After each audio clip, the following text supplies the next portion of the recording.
कि पानी में डूबे तो मृत्यु निश्चित, पानी में डूबे तो मृत्यु निश्चित, और भक्ति में डूबे तो मुक्ति निश्चित। दुनिया रचने वाले को भगवान कहते हैं और संकट हरने वाले को हनुमान कहते हैं।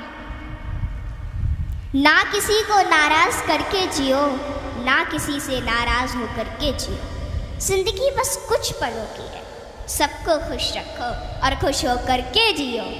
पांच तत्व का पुतला प्राणी सूरत सबकी न्यारी, कलाकार है कैसा भगवान उससे दुनिया हारी। जैसी करनी वैसी भरनी कर ले सुंदर काम, रेमन अब तू चेत जा भजले हरि का नाम।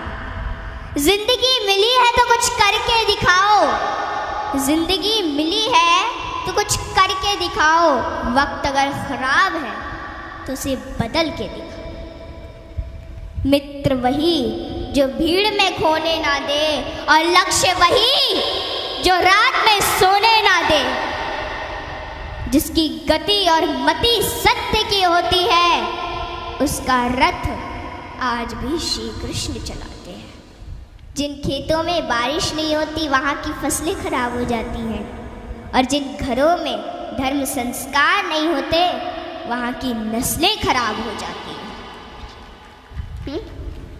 हमारे जीवन में 7 सुख होते हैं, और वो 7 सुख कौन कौन से सुख होते हैं?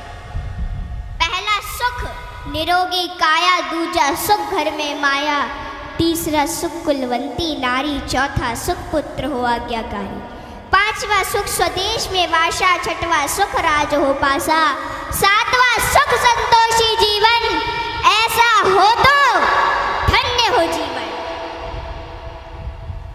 हाँ? आवत ही हर्षै नहीं, नैनन नहीं स्नेह। आवत ही हर्षै नहीं, नैनन नहीं स्नेह।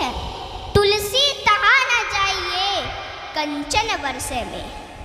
कि जिस स्थान या जिस घर में आपके जाने से लोग खुश ना होते हो, और उन लोगों की आंखों में आपके प्रति प्रेम और ना ही स्नेह हो, तो वहाँ हमें कभी नहीं जाना चाहिए, चाहे वहाँ धन की वर्षा क्यों ना होती हो।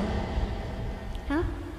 यदि किसी बच्चे को उपहार ना दिया जाए तो वह थोड़ी देर रोता है, पर संस्कार ना दिए जाए तो जीवन भर रोएगा। शिक्षा कहीं से भी प्राप्त की जा सकती है, लेकिन संस्कार हमेशा घर से ही मिलते हैं। कुदरत यानी भगवान ने हमें आनंद ही आनंद दिया है, दुख तो हमारी खोज है। तीर को आगे छोड़ने से पहले पीछे खींचना पड़ता है, ठीक उसी प्रकार अच्छे दिनों के लिए बुरे दिनों से लड़ना पड़ता है। गति के लिए चरण और प्रगति के लिए आचरण बहुत जरूरी है। रिश्ता गहरा हो ना हो, परंतु भरोसा गहरा होना चाहिए, क्योंकि गुरु श्रेष्ठ वही जिसकी प्रेरणा से किसी का चरित्र बदल जाए, और मित्र श्रेष्ठ वही जिसकी संगत से रंगत बदल जाए। भरोसा सब पर कीजिए, लेकिन संभल कर, क्योंकि कभी कभी खुद के दांत ही जीभ को काट लेते हैं। इत्र मित्र चित्र और चरित्र किसी की पहचान के मोहताज नहीं, यह चारों तो अपना परिचय स्वयं देते हैं। जीवन में जो कुछ भी करो पूर्ण समर्पण के साथ करो। प्रेम करो तो मीरा की तरह, भक्ति करो तो हनुमान की तरह, प्रतीक्षा करो तो शबरी की तरह, शिष्य बनो तो अर्जुन के समान, और मित्र बनो तो स्वयं कृष्ण के समान। आर्थिक स्थिति कैसी भी हो, खुश रहने के लिए मानसिक स्थिति का मजबूत होना जरूरी है। रावण जब मृत्यु शैया पर था तब उसने श्री राम जी से एक बहुत ही अच्छी बात कही कि मैं तुमसे हर मामले में बड़ा हूँ, उम्र में, बुद्धि में, बल में मेरा कुटुंब भी तुमसे बड़ा है, धन दौलत में भी मेरा राज्य तुमसे बड़ा है, फिर भी मैं हार गया और तुम जीत गए। जानते हो क्यों? क्योंकि तुम्हारा भाई तुम्हारे साथ था और मेरा भाई मेरे खिलाफ था। इसलिए सज्जनों सदैव साथ रहिए, क्योंकि जब प्रेम बटा तो लिख गई रामायण, और जब संपत्ति बटी तो लिख गई महाभारत। हाँ, इसलिए अपने अपने घर में, भाई भाई में हमेशा साथ रहिए। भाई भाई का रिश्ता भगवान ने विपत्ति बांटने के लिए बनाया था, लेकिन यह तो संपत्ति बांटने तक ही सिमट कर रह गया। जब बिना भाई के रावण हार सकता है, भाई के साथ प्रभु श्री राम जी जीत सकते हैं, तो हम और आप किस घमंड में हैं? दुनिया में अमीर रोता है, गरीब रोता है, परंतु जो हनुमान जी का जयकारा लगाता है वो चैन की नींद सोता है, वो चैन की नींद सोता है। सज्जनों, हनुमान जी एक ऐसे देवता है जिनको यह वरदान प्राप्त है कि जो हनुमान जी की शरण में आएगा उसका कलयुग कुछ नहीं बिगाड़ पाएगा। जिन भक्तों ने पूर्ण भाव व निष्ठा से हनुमान जी की भक्ति की है, उनके संकटों को हनुमान जी ने दूर किया, उनके कष्टों को हनुमान जी स्वयं हर लेते हैं।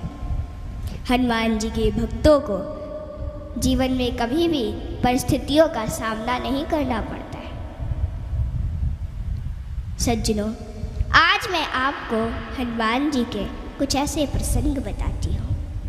नंबर 1, रामचरितमानस में हनुमान जी को महावीर कहा गया है। वीर शब्द तो बहुतों के लिए प्रयोग में लाया गया, जैसे भीष्म, भीम, मेघनाद, रावण इत्यादि, परंतु महावीर शब्द मात्र हनुमान जी के लिए प्रयोग में लाया गया है। सज्जनों, रामचरितमानस के अनुसार वीर वो है जो 5 लक्षण से परिपूर्ण: विद्यावीर, धर्मवीर, दानवीर, कर्मवीर और बलवीर। परंतु महावीर वो है जिसने 5 लक्षण के वीर को अपने वश में कर रखा, और राम जी में ये 5 लक्षण थे और हनुमान जी ने अपने वश में कर रखा था। कहते हैं ना कि भगत के वश में है भगवान, और हनुमान जी तो श्री राम जी की परम भक्त है। और रामचरितमानस की यह चौपाई इसे सिद्ध करती है कि सुमिर पवन सुत पावन नामू, अपने बस करी राखे राम। रामचरितमानस में हनुमान जी को महावीर बजरंगी भी कहा गया है। इंद्र के ऐरावत हाथी में 10,000 हाथियों का बल होता है। ऐरावत में कितने 10,000 हाथियों का बल होता है ऐरावत में। दिक्पाल में 10,000 ऐरावत जितना बल होता है, और इंद्र में 10,000 दिक्पाल जितना बल होता है। परंतु हनुमान जी की सबसे छोटी उंगली में 10,000 इंद्र का बल होता है। माताओं बहनों, हनुमान जी में इतना बल उनके आजीवन ब्रह्मचर्य पालन के कारण था। नंबर 2, एक बार हनुमान जी से प्रसन्न होकर माता सीता ने उन्हें हीरो का एक हार दिया और बाकी सेवकों को भी रतन जड़े आभूषण दिए। हनुमान जी ने उस हार को ले लिया माता से, और फिर उस हार के प्रत्येक हीरे को निकाल कर और घुमा घुमा कर देखने लगे, और फिर उन्हें चबा चबा कर जमीन पर फेंकने लगे। यह देखकर माता सीता को थोड़ा क्रोध आ गया, और माता सीता तुरंत हनुमान जी से बोली कि हनुमान, ये आप क्या कर रहे हैं? इतने मूल्यवान हार को आप नोच खसोट कर नष्ट कर रहे हैं, नीचे फेंक रहे हैं। तो अश्रुपूरित नेत्रों से हनुमान जी बोले कि माते, मैं तो केवल इन रत्नों को खोलकर यह देखना चाहता था कि इनमें मेरे प्रभु श्री राम और माता सीता बसते हैं अथवा नहीं। आप दोनों के बिना इन पत्थरों का मेरे लिए क्या मूल्य है? वहाँ पे खड़े बाकी सेवक भी ये सभी घटना देख रहे थे, और वे तुरंत बोले कि हनुमान, यदि इस निर्जीव वस्तु में श्री राम नहीं तो श्री राम कहाँ है? हनुमान जी ने कहा कि श्री राम तो मेरे हृदय में बसते हैं। और इतना कहते ही उन्होंने अपनी छाती चीर डाली और सज्जनों, माता सीता सहित सभी सेवकों को हनुमान जी के हृदय में प्रभु श्री राम के दर्शन। माताओं, भगवान हम सभी के हृदय में विद्यमान है, इन्हें कहीं बाहर खोजने की आवश्यकता नहीं है।